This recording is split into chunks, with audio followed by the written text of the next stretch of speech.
Need to prepare these tins for them to go into. Now I'm using these tins because I like the comedy value of growing in old biscuit tins, but there's a few things I need to do to get them up to scratch for growing plants in. First of all, I need to put some drainage holes in, and I'm doing that around the edge rather than in the base, because this will mean that the tin holds just that bit more moisture. Now, the problem with a tin is it's quite an extreme environment to grow a plant in. The edges get very hot, particularly on baked days like today. So the trick is to put some cardboard in the base and around the edges, the thickest possible, because this will just insulate the compost and keep the roots off the hot tin edge. I'm going to grow some of my favourite things to drink. This is black-stemmed peppermint, and it is just such a divine mint tea. It's got this really full, rich peppermint flavour. And once this plant gets happy, it's got big, fat leaves. But it needs very rich soil to be kept happy, so I'm using the best quality container compost so that it will produce a lot of leaves. And that's the point with mint teas. You're trying to grow happy, healthy plants so that you get a lot of them. And they like to be in the sun. And with this, I'm going to put one of my favourite recent herbal finds, which is stevia.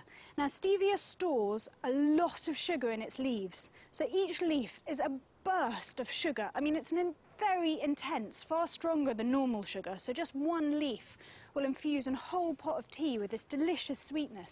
The last thing I'm going to do is lemon verbena. Now, I love lemon verbena in tea. I could drink this all day long. It's such a delicious flavour. It's like boiled lemon sweets. And it's a beautiful plant. It will reach into a substantial shrub. And it has these fine, fine white flowers in the middle of summer. So not only does it look fantastic, but it makes a fine tea. And so I'm going to give it a bit more space and put it in this bigger pot. It too is not completely hardy. And this is a plant that you need to love. The more water you give it, without overwatering it, the more it will respond with new foliage. Hi Alice, I love your aromatic planters. They look great. Thank you. I bought you some iced tea. Oh, much needed. Cheers. I'm afraid the ice has melted, but the mint still adds plenty of flavour. Now, how are you fixed later on? Have you got half an hour to spare? Well, depends what's happening. A 30-minute fix, of course. I'm making a tiered planter with a difference. With a difference? Yep. Well, I match your difference with a planter that's both pleasing to me and the wildlife. Ooh, you've raised the game there, Alice. Well, that's for later. Also coming up on tonight's programme, as we launch this... If you've got a water butt, it's a really good idea to drain it every once in a while. Not only do they begin to smell a bit, but if you've got larvae like mosquitoes in there, this will break their life cycle. Once your water butt is filled up again, you can use some old cooking oil to create a barrier to any mosquitoes trying to lay their eggs.